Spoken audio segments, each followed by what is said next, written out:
Welcome back. Well, he's known as the man of 10,000 sound effects. He is Michael Winslow, and he's next. Oh, no, that's not right. You sure, sweetie? It is a rock. Man, I ain't gonna let that happen to you. Where did you find that? Oh, you've dug it out of the bit on the front of our... It's not a real one, it's a rock. I know, he got me now. Right, before that, there's £52,000 up for grabs and it could be yours. OK, we're just chatting. Our final guest is a vocal sound effects wizard who's probably best known for his scene-stealing performances in all 7 Police Academy films. And Spaceballs with Mel Brooks. Jumbo jets, laser guns and Jimi Hendrix on guitar, all noises that this amazing man can emulate with just his mouth. Here he is in action. Daniel, wanna fight, huh? Fight me!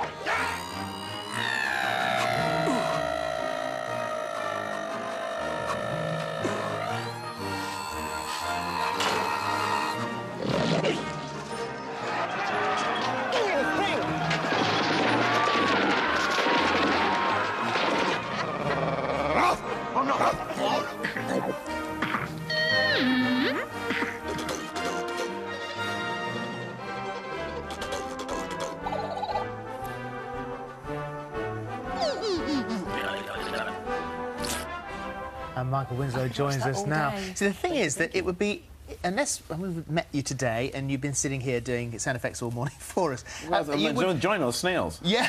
So that's what happened to the loser, huh? Yeah, oh yeah, that's the loser. Yeah, that was me actually. Yes.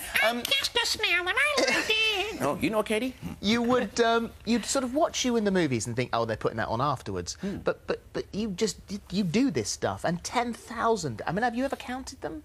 We tried. Yeah. We tried, but now it's become, it's in so many different venues of usage that I can't keep track of. We're way past the 10,000. Yeah. Are there any sounds that are really hard to do? Are there any that you haven't quite cracked that you go, oh, that's a tricky one? Well, each sound for me is a unit of material value. So people come up to me and do noises. I used to be they would ask me to do them, but now people come to me with sounds. Even the paparazzi guys are going. Oh, really? Oh, great! They go, can you do this? So everybody has their own favorites. So it's something that you have to keep fresh. You have to learn sure. new ones constantly. And anybody, you know, everybody does noises. It's just that we never. Yeah, but not as good as you. Yeah, but we never share them. Well, we're a bit embarrassed, I suppose. Well, it could be, but you know, we can start out with small things. I can't do it. It's like when you see kids and they kind of making car noises. Sure. And boys are always really good at car noises, but as a girl, you don't. It's like rubbish. Well, no, just practice. Some folks like the car, and I like the motorcycle. And then there's like outside the Thames here. Yeah. Yeah. Oh no, another Vivazula! Turn it off! I hate that noise. Happy now? They're partying in Spain right now. So yeah, absolutely. Were you watching? Oh, absolutely. That noise, that... I know. So yes, when you've got thousands and thousands all together, you just go numb after a while. You start playing something else in your head. Yeah. When you were a kid and you started doing this, I mean, you're from a military family. Yes, sir. And so you moved around quite a lot. But you were next to runways and absolutely. airfields. So that's how it started. Sure. For me, you know, my mom said, you know, there was nobody else in the house. It was just her and the baby, so she couldn't figure out where this was coming from. So to me, you know, something that might not seem important to an adult, to a young child, that's... Yeah. Anybody with headphones is probably going... That's incredible.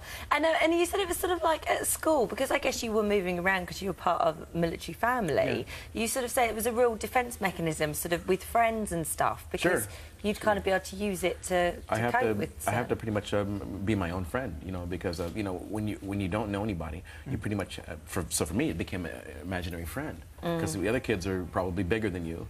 And they like to pick on the smaller kids. Whereas for me, the sound of the angry Rottweiler coming around the corner is perfect. It makes the kids leave you alone. Can you do that? Sure. Oh my goodness! Well, I'm not surprised. You asked. And it's like, I dropped my cigarettes. That's really good. So when you're doing animal noises, you get a reaction. Is that you again? It's me. So hang on, you're throwing your voice Look, don't be there. mad at FIFA, please.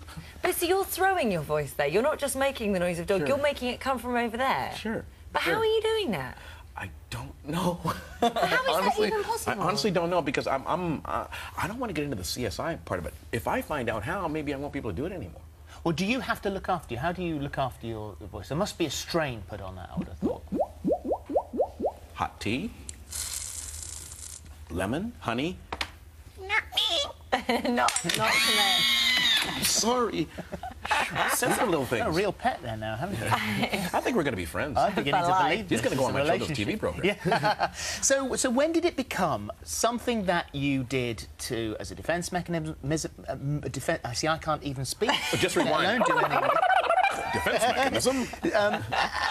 To something that you could make money out of, that was a career. I was working with a lot of radio. I did a lot of voiceover things, a lot of radio things, and then from there, I got a couple of small roles in movies. But when Police Academy came around, by that time I was experimenting with a lot of jazz. I was opening for Count Basie and his orchestra. That's how I got the gig, because I was Count Basie's opening person. It was one of those dream gigs that you dream about. Right. There's only going to be 2 shows, but I got that show, and it was so strange that the producer and director ended up writing me into the picture because they were jazz fanatics. They were in that audience. What were you doing? Yeah, what?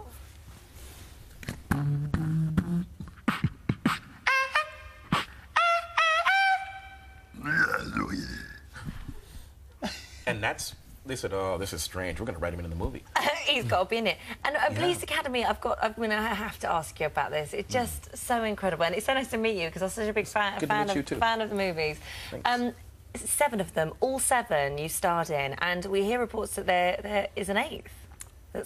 Yes, New Line Cinema announced it in late March that Police Academy 8, I don't think there's going to be a number to it, but it's going to be Police Academy, it's going to be the 8th installment, and it's going to be a New Line production. There's no script yet. Right. There's no director yet, but it's been, they're going for it.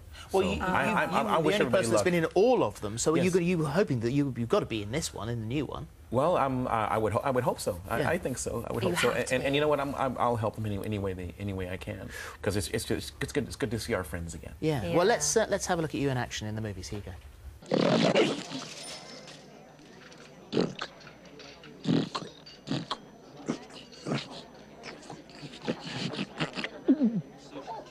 Hungry, Diane?